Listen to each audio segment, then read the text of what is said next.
Fastermind, good afternoon. Welcome along to the Mannin Line, the morning after, as it were, the budget, the night before. It did pass, Dr. Allinson's second budget as Treasury Minister, but at what cost? From what we can work out, it's been the biggest rebellion since the 1990s. 6 MHKs voted against it. And we're going to pay more in tax, more in national insurance, and, as we found out this morning, more to put your kids on a school bus. Is it going to be easier just to drive them to school? How green is that? Plenty to talk about in the next hour. Also, of course, if you've not kept up with all the details of yesterday's budget, you can do. We have a budget mini site that is available at manxradio.com. Just click on the link there. Also, in other news, there's a requisition meeting being held over Bratton Commissioner's Roundhouse. The captain of the parish has called a requisition meeting next month about the cost and the future of the Roundhouse as the controversy rolls on, especially in regards to the access to it via a road which is effectively the road to the hospital and the Palatine Health Centre. Well, that will rumble on. More details about that on manxradio.com. I'd love to hear your opinions on that. I mentioned there about the budget yesterday. 6 members voted against it. The last time we found a budget that was this unpopular with the House, we can go back to the 1990s when 5 MHKs voted against. They were from the APG, which we think was the Alternative Policy Group they were known as at first, and then it was the Alliance for Progressive Government they changed to, which was, of course, a whole lot more, easier to roll off the tongue. And the current Chief Minister's father, David Cannon, was part of that group. So the question is that if it has got one of the largest rebellions in recent times, it obviously hasn't gone over as well as one possibly would have hoped if you were in Dr. Allinson's shoes. The fact that they're putting up taxes ring-fenced for healthcare, was that a big enough sweetener to basically think, oh, there you go, that's more money gone for my pay packet, when costs are rising and the cost of school buses are going up? We'll get back to that a little later on. But he's waiting patiently on the phone. If you want to join in the conversation this afternoon, please give me a call, 66 13 68. Send me a text to 166 177. But we'll always try and get to the phone lines first. Bonzo's on. Afternoon, Bonzo. Hello, yes. Well, actually, we're going back to the budget. Ah, good. Right. So let's talk about it. Well, okay. Well, one area that always sort of strikes me about budget are personal allowances. Mm-hmm. And I think I described this last year when I was on the budget programme. And I was saying how the difference between our personal allowance and the UK personal allowance has eroded substantially over time. I returned to the island in 2001, and part of the attractiveness of it, besides my wanting to sort of come home, was the fact that the numbers were as follows for personal allowances. 2001, Isle of Man personal allowance was £7,535, as opposed to the UK, £4,385. That's about a 70% difference, isn't it, really? I think it's more about sort of 58, 59, something like that. Mm-hmm. But yeah, it's big. Yeah. And in 2024, the Isle of Man personal allowance is now 14,500, but the UK personal allowance is now 12,570. Yeah. That's a difference of about 13%, something like that. So in order to restore that advantage, over UK personal allowance, the 2001 levels, the personal allowance would need to rise by £5,360 to £19,860. Or to put it another way, £103.07 a week. So basically, that's quite graphic as to how we are slowly but surely falling, not necessarily behind, but getting pretty close to the UK compared to how good things were. Where did you think the trains come off the rails then, Bonzo? Well, firstly, there was the issue of double dipping on VAT, which then led to the unilateral renegotiation, which then chopped off a lot of money. Yes. But one of the things is the tax model that we have. And I haven't seen the new tax strategy yet, but it was mentioned in the budget that the tax strategy, one of its central planks is that there should be no capital gains tax, no capital transfer tax. And we have, at the moment, and the budget was a continuation of this, what I'd term a welfare state. Mm-hmm. The richer you are, the more government essentially helps you. And if you're on the salary of around an MHK, then yeah, okay, fine. Anything more than that, and the Isle of Man is a good place to live and work. Anything less than that, and the Isle of Man becomes an increasingly unattractive place to live and work. So do you think that, based on that line, Bonzo, just to pick you up there, that the island plan, that all we ever hear of from the government is about the island plan, we don't really see any tangible benefits at the moment as to what this administration is doing.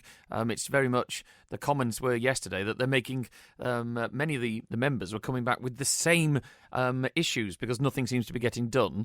Do you feel that yesterday's budget works towards the island's plan of bringing more economically active people here to boost our income, or do you think it works against it? No, I think it's just an exercise in papering over cracks. Oh, right. It's some fairly thin paper at that. So in terms of the budget as a whole yesterday, if you were sat there as an MHK, would you have voted for it or against it? Because it was a mixed bag. There's very few people who say they want, to not give money for health and also to education. But of course, it squeezed the squeeze middle even more. So which side of the fence would you have sat on? Well, which is why we need budget reform. And a lot of MHKs were mentioning that in their budget responses.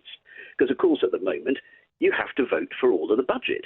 Mm-hmm. So if there's lots of stuff you don't want to see, but there's particular issues that, I wouldn't really want to see that happen, like the rises in child benefit and such like, then you have to hold your nose and vote for everything else. And many people, and I think David Ashford in particular emphasised this, that he was giving the Treasury Minister the benefit of the doubt for one more year, but that he was on notice that if things didn't improve, then he wasn't going to vote for a budget. I think there are about sort of 5 or 6 MHKs who held their noses and voted for the budget. So I think the size of discontent is rather more than that vote reflects. I mean, do you feel then that, because I heard the debate yesterday, David Ashford was one, as you mentioned, they say, not to put words in their mouth, but a lot of it was, I'll give you a ticket this year, but I want some improvement for next year, seemed to be the feeling. I mean, is that just a political promise? Is that just a bit of a political threat that, quite frankly, things might change next year and we'll forget about this? Do you not think that's almost a cop-out in terms of, I'm voting for the budget, but I'm not happy voting for it? No, because, of course, they wanted to see various things like child benefit, etc., going through. So, as I said, they had to hold their nose for most of it. But, as I say, there's been a lot of nose-holding, and I think there's a lot of discontent, and you will hear that discontent expressed, I think, throughout the rest of the programme and elsewhere. And MHKs and MLCs will be hearing that discontent. So what would you like, to finish on then, Bonzo, what would you like Alf Cannon and Dr. Allinson in regards to the budget? What do you think the administration should do from now on? Do you think they're actually going to listen to a lot of what was said yesterday? Because it wasn't really a debate. A debate is where you debate things. This was just standing up and making a series of speeches with your opinion and voting at the end, which is a very different thing. Do you think they'll actually listen to the comments, or is it a case of it's been voted through, we'll move on as we were? Well, the thing about the Isle of Man, about Comyn and Isle of Man government is that I think it was Churchill that said about America, that they will do the right thing when all their options are exhausted. there's a tagline. It was better than freedom to flourish, wouldn't it? Yeah. So that next year, I think, and this will be reflected, I think, in the debate on the tax strategy, which I think is next month. Fundamental review of tax and a reorientation to proper progressive taxation, where the wealthy pay, a legitimate share of their, income and other wealth into government. That's very liberal for you, Bonza. Hang on, what, you thought I wasn't liberal? Well, I'm not. I'm not sort of liberal party liberal. But it's almost a case of that. What you're suggesting is that at some point you feel they're going to have to grasp the nettle of trying to share the wealth more, as it were, as opposed to the rich get richer and the poor get poorer. Well, yeah, because you can only squeeze the poor so hard. It's a good point. Bonzo, thanks very much for calling in. It's lovely to speak to you as always. Bonzo, they're making some very good points about the actual whole tax strategy. We're going to hear more about that in Tynwald next month. If you've got thoughts on this or comments, please get in touch, 66 13 68, or of course you can send me a text 166 177. Let's go through some of your texts in. Says Texter 502, we're almost paying the same amount of tax as our UK counterparts, but goods and services are much more expensive on the island. Great. Yeah, well, bear in mind that there's been they're currently in Tynwald voting on the additional monies for government departments for effectively the year we're in. 30 million of that for Manx Care. Now they've had an uplift in the budget next year of over 40 million. And then the headlines today are that A&E is fit to bursting at Nobles Hospital. We've all heard the anecdotal comments of people waiting 7 or 8 hours at A&E. So when are we going to see some improvement for all the money? Okay, because people are beginning to ask these questions. After listening to the critics of Julian, the government missed a great opportunity to raise base of income tax to 25% and say it's to save the planet. It would have no resistance. Des says, as for all your experts, all I can say is hindsight is a wonderful thing. Let's have a look at what other messages coming in. That Francis says, thank goodness I'm back. Only for today, Francis. It's Phil in again tomorrow. The budget, 101 million for capital projects, plus 3.2 million in fees alone for the new Castle Russian High School. I bet a certain secret society will be pleased with that outcome, eh? Oh, here we go. Thank you, Francis. A nice tinfoil hat. And one thing for sure, you'll never see a current or past MHK on a push bike, will you? Well, that is a very good point. I remember going along to an active travel meeting and making the point to certain members of the DOI were there, including the Director of Highways, pointing out that they'd all driven there in cars and 4x4s on a very nice day from the sea terminal out to Pulrose. Not one of them had gone by bike. Okay. I do know the Speaker of the House of Keys. He doesn't drive. He does use public transport. Speaking of which, we're going to be talking about the cost of school buses that has gone up. Oh, crikey. Texter 252. I will get to your text, but it's quite a lengthy one that seems to be split up all over the place. So thank you. David H says, all the people want is fairness. David, do you feel we got fairness in the budget? And I don't think anyone doubts that the people want fairness. Let's have a look to Texter 100. Hi, Alex. As a pensioner, I noticed that for the second year running, Dr. Allenson has been a bit sneaky, that he's given us an increase again, thank you very much, but hasn't increased personal allowances. This will mean more pensioners will need to pay more tax, ensuring that he gets some of the increase back, thus giving with one hand, but getting some back with the other. It's a good point, but did you ever know the tax system not to do that? Okay, I'm not doubting it. It just doesn't surprise me if that's the case. Andy C says, hi Alex, yesterday Tynwald shocked me as the chairman of the Public Accounts Committee didn't understand how education finances work. June Watterson's lack of knowledge of DFM was embarrassing. Not only him, but Michelle Haywood too. The Wright report was right about the stupidity in Tynwald. I don't think they put it that way. And needing these MHKs to be educated in how departments work. Unbelievable. I did have a message in earlier, which is along those similar lines, actually. It was a text in saying, regarding the Mannin Line, Alex, regardless of the tax issues and the contentious contents of the budget, Is the real frustration or anger of the people down to the vast wasting of public money on grandiose projects? The imposition of grossly unpopular projects at great cost. For example, Douglas Prom. Please notice the paved crossings, they're all cracking. And at each side of them, they're still full of water and mud because there's no drainage. Anyway, back to the message. The bloated civil service and the fixation with topics the wider public simply don't care about. Constitutional boundaries, green initiatives, and getting rid of the bishops, another. We've heard about that a lot, haven't we? That waste parliamentary time and money at a time when really fundamental things are not being addressed. On top of that, are MHKs who are bamboozled into supporting things from the civil servants that they must know don't make sense and are completely unaware of their power against the departments. The budget is a trigger proving this administration's incompetence. So there we go. The word incompetence rearing its head halfway through this administration. Okay, what's your thoughts? Send me a text 166 177 or get on the phone to 66 13 68.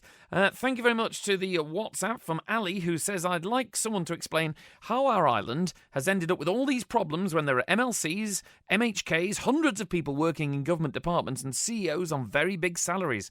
Does no one in the department have responsibility for the problems? Well, there's responsibility and there's accountability, isn't there? In theory, they should go with the ministers. Now, where are the ministers putting themselves up for scrutiny on a lot of these issues? That's the question. Thank you to the WhatsApp in from John H, who says, so we're trying to raise more money through taxes for Manx Care. Why not put prescription charges up to £5 an item, which is still less than the UK? That could raise a fair amount. Yes, people on benefits would still get free ones. You could still get some medications over the counter cheaper than a prescription. Thank you very much for that one, John. The only question I have with prescription charges is you hear these arguments, don't you, about taxes covering things like, or should be used to cover period products and things like that. If you're on prescription medication that you require to stay alive, so it's actually, it's not things like the paracetamols that you're here for, or things that people can still live with. When you're on medication that is, it's life-threatening to live without it, should they still be charged prescription meds? That's a topic of conversation for you. Keep your messages coming in, 166 177. And we've got Ken, who's on the phone. He's been waiting patiently. Good afternoon, Ken. Afternoon. Although he confirmed that the pensions were going up 8.5% in line with the UK, I know we're separate, but we seem to align ourselves with the UK. It was a bit wishy-washy as to what's going to happen in future years, because I assume the UK would be political suicide if they do away with the triple lock. But of course, it's not political suicide over here if he reinvents the wheel a bit about pensions, old age pensions, basically. So from your perspective, what would you like to see happen then, Ken? Because are we separate from the UK? Are we not separate from the UK? Should we align ourselves with them? I forget his name, Robertson, or he reinvented the wheel and we broke away, and they wouldn't give our pensioners, they stuck with what the UK did.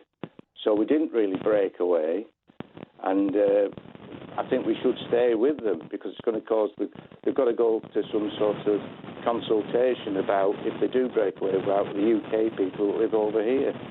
Well, I mean, your phone line's breaking up a bit there, yes, Ken. I know, yeah. It was all right 2 minutes ago.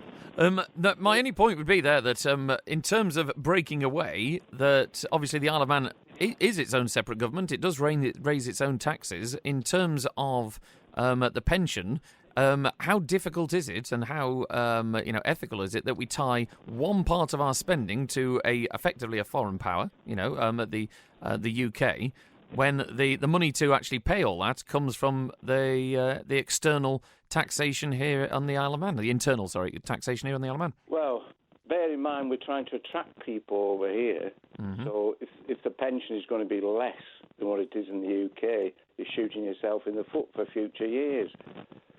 People won't come. That's a good point, because I suppose if you think about it, they keep on talking about wanting to attract more people here, and we've got too much of an ageing population, which they want to get more economically active people over here. It's only a ticking time bomb because everyone's going to grow older, aren't they? And as regards people retired who were born in the 50s who didn't get the real, the pensioned women, particularly the WASPy women, that's gone to an ombudsman who said it was not done right and they're due a cash. I'm just wondering if he's allocated any money for that in case we have to pay out as well.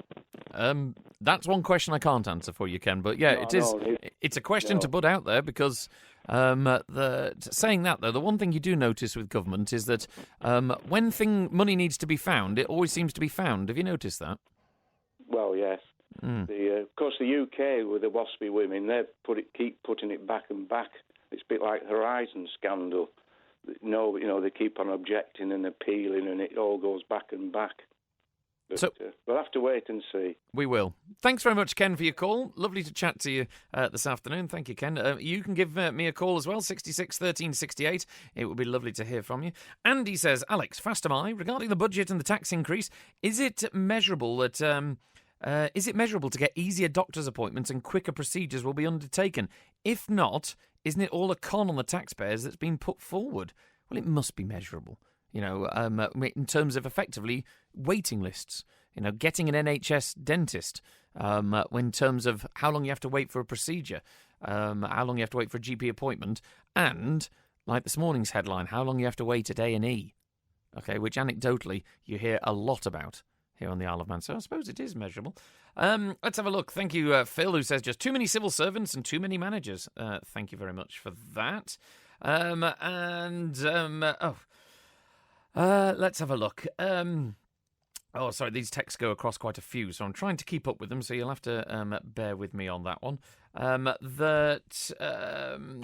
Afternoon, Alex. This might not go down well with anyone on benefits, but they're never affected by the cost of living. As any rise in the cost of living, their benefits are increased. The rent, for example, their benefits are topped up, yet the working man, and woman, of course, has to find the money out there that they're already struggling on. Why can't they have to find it? They all seem to have smartphones, Sky TV, afford holidays, and wear all the latest clothes, have takeout nights, smoke, and have all these luxuries that working people can't afford. They make things easy, whilst it's the working person that needs the food bank and has to go. It's the lowers that are struggling. Thank you, text 008 for that. Quite a sweeping stereotype, it has to be said, but it goes back to that point, doesn't it, about the squeezed middle. Right. I'm going to go quickly for a break, but thank you very much to Texter 762 who says, responsibility, accountability, surely all MHKs are a liability. Douglas Prom is already crumbling, by the way. Thank you very much for that. Give me a call on anything to do with the budget or anything to do with maybe the school bus fares going up by 10p the day after the budget. So a little bit more of a kick in the crotch if you're the kind of squeezed middle already. I'd love to hear from you. 166 177.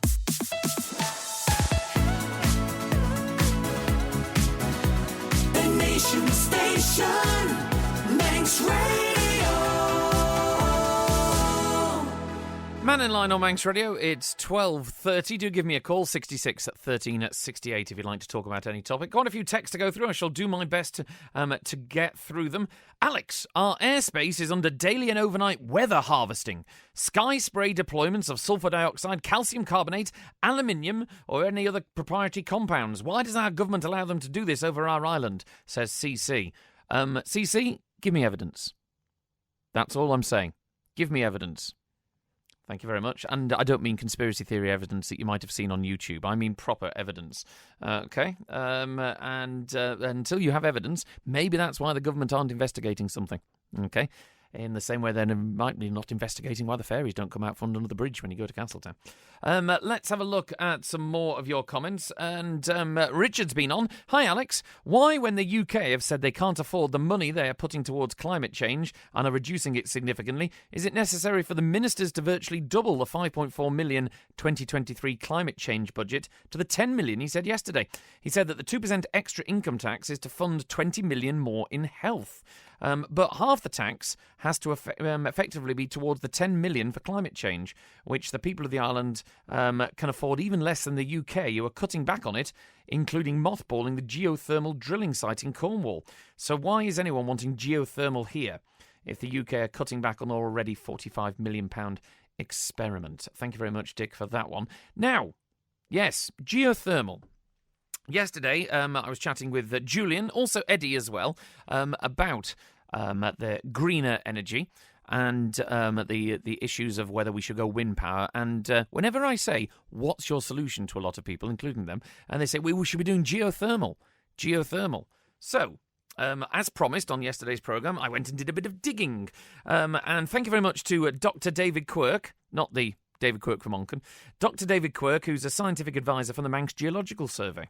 Okay, and I asked him to clarify for me, is geothermal actually a realistic proposition for the Isle of Man? Because everybody who's, done their research, which is code for, I've read a few things on the internet and I think I'm an expert, many of whom, listen to the show, Dr. David Quirks told me that geothermal energy needs special geology, either a volcanic area like Iceland, where boiling water reaches the surface and could be used to produce electricity in special power plants, or a deep source of warm water, as used in district heating systems in some parts of Europe, like Denmark.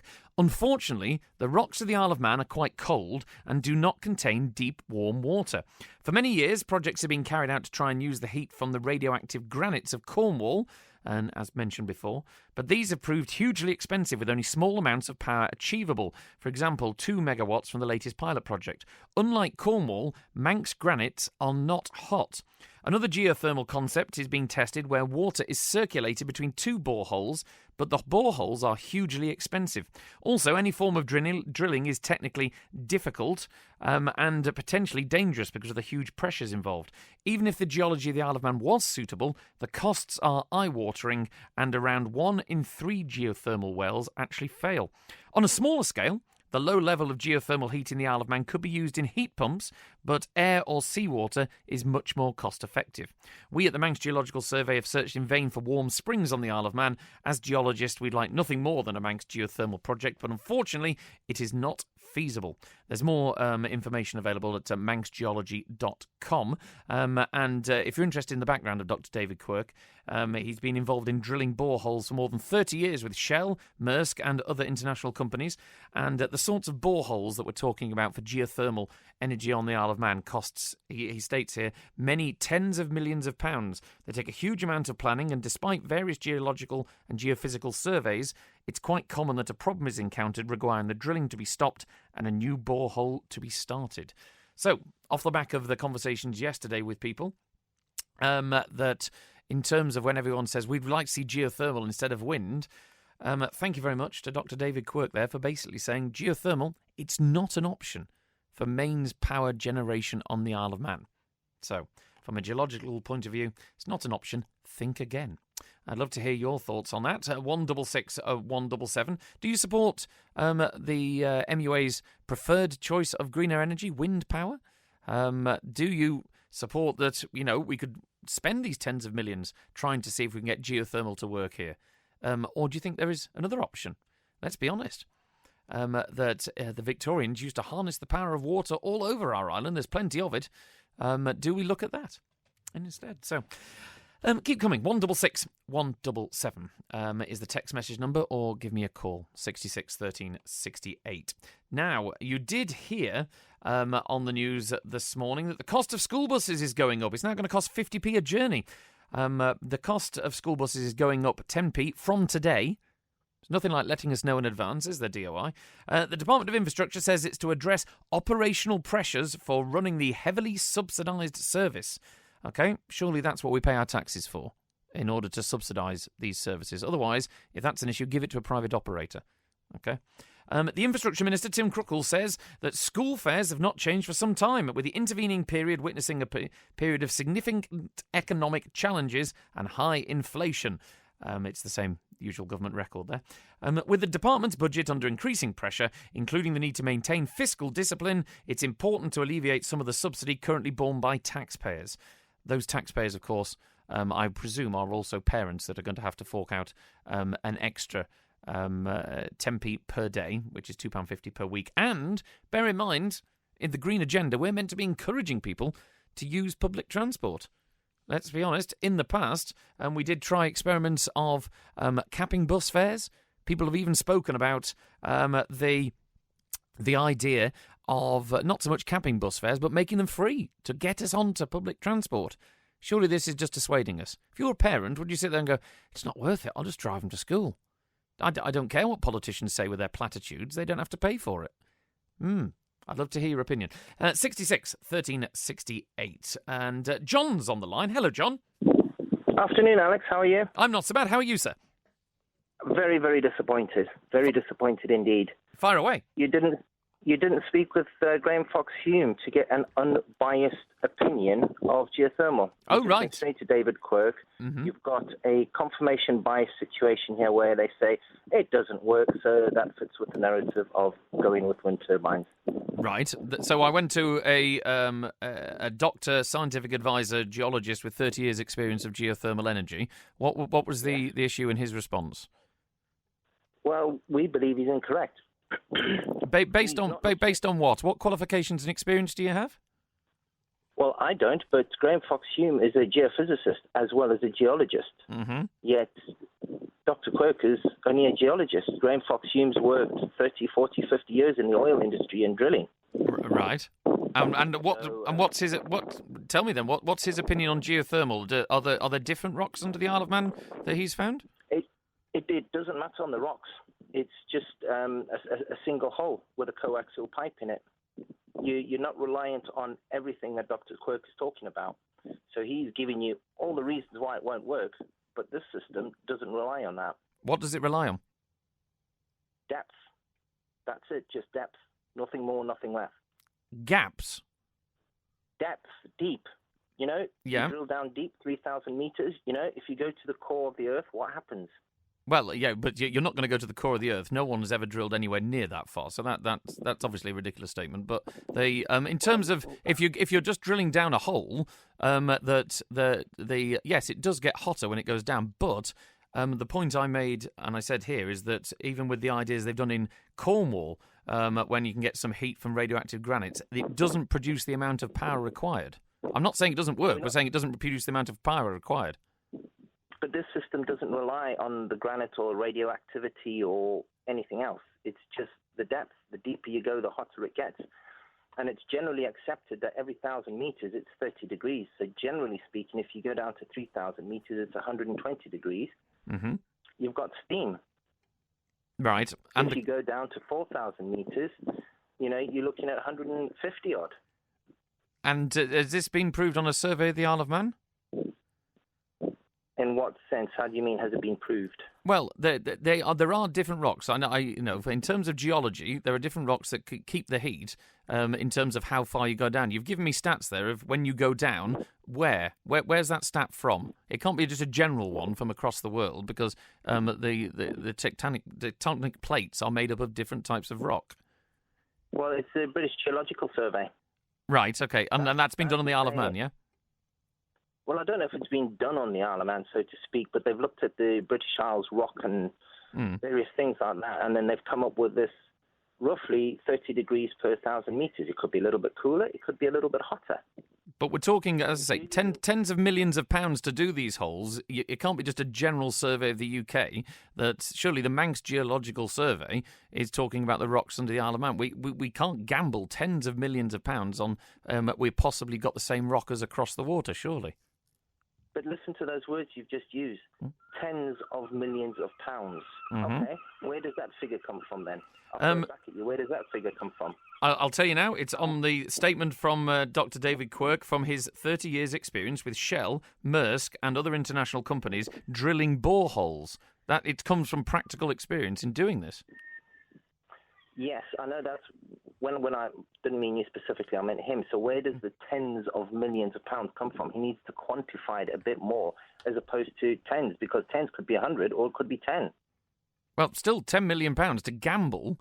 Do you not think that the MUA have gone for wind power because they feel that it is something that is tried and, whilst not perfect, possibly tested? It's tried, tested and failed. We know that around the world. We've seen how everyone's pulling out of wind turbines because without the government throwing an awful lot of money in it just to keep it going, it's not economically viable. Based on, as you said to me, based on what figures? Everyone pulling out is anecdotal. Because let's be honest, they're still investing it in the UK heavily. We can see them from our window, can't we, at night? The little red lights that look like the aliens are approaching. That the UK is still very heavily invested in wind power, isn't it?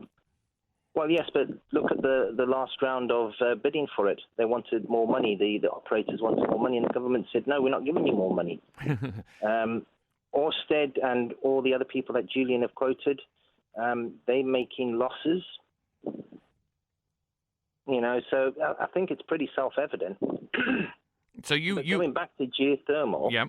I think a more fair view would have also been to speak with Graham and to have got a more in-depth geological and every other kind of, well, when I say other kind, Graham's perspective on it, as he would have been able to explain it an awfully lot better than me. Well, as always, I'll say on this programme, John, that Graham is able to pick up a phone, 66 13 68. He's not blocked from talking to me. So, yeah, please do. Graham, if you're listening, please do give us a call. We'll follow it up. Because when you say an unbiased view, it's one side of an argument. We've gone to one expert who says one thing. I'd like to hear from an expert who says another thing. Right, Tony is now on the line. I get the impression, Tony, we're going to talk about something to do with the budget. Well, yeah, I was going to make a point that the budget is aimed at people who are not capable or not able to pay the extra money, instead of being aimed at those people who've got more money and better pensions than everybody else in the world. We continue, as a Manx government, to keep giving people who join the civil service gold-plated pensions, and that includes all of the MHKs. So I think there's an element here that says we should go and take some money out of their pensions. In other words, reduce their pensions so to reduce our exposure for the long term, so we don't have to tax poor people who can't afford it. Do you feel, Tony... There seems to be... Sorry? So I was about to say, do you feel that, whilst I'm not either championing or throwing out your idea, do you feel that almost that is, if we went down that route, it's a victory to make us feel better, but would it actually give us that much more money? It would certainly reduce our exposure to debt because, as they keep telling you, that we've got to do something about our budgeting because all the money that we've saved up over the millions of years that they've been messing about, or hundreds, or certainly years and years that they've been messing about, they have basically kept lying in their own pockets. Now, Bonzo said the same thing basically this morning. You know, that this is not aimed at people who can afford to pay, it's aimed at the people that can't afford to pay. And the ones who can afford to pay should do something about it, i.e. MHKs. They're a disgrace. In terms of the... Go on. Go on. I was going to say, the other thing is that someone raised to me this morning is that many years ago, before COVID, there was a big debate about civil servants paying for their parking, which seemed to get waived over the COVID period and has gone very quiet since. Are these the kind of benefits that you would like to see people effectively be getting charged for again? I think that we have a system in this government that just continues to expand the civil servants and civil service roles without achieving any improvement in our lives. And I think they need to get hold of a large axe and start chopping. Okay. You know, every one of them comes on and says, we haven't got enough money, but they then complicate everything. So you take a look at Manx Care, you're paying over $10 million a year just for a bunch of people to keep giving you percentages of how many people have got coughs. It doesn't work. Okay, Tony. I'm going to have to quickly move on because I'm running out of time, but thank you very much for your comment on that. And to prove the Mannin Line works, Graham Fox-Hume is on the line to talk about geothermal. Good afternoon, Graham. Lovely to hear from you. Yes, good afternoon. Yes, there's a serious misconception here. This is one of the problems I've been arguing for a long time now. The fact is that the geothermal is a closed system. It does not use water.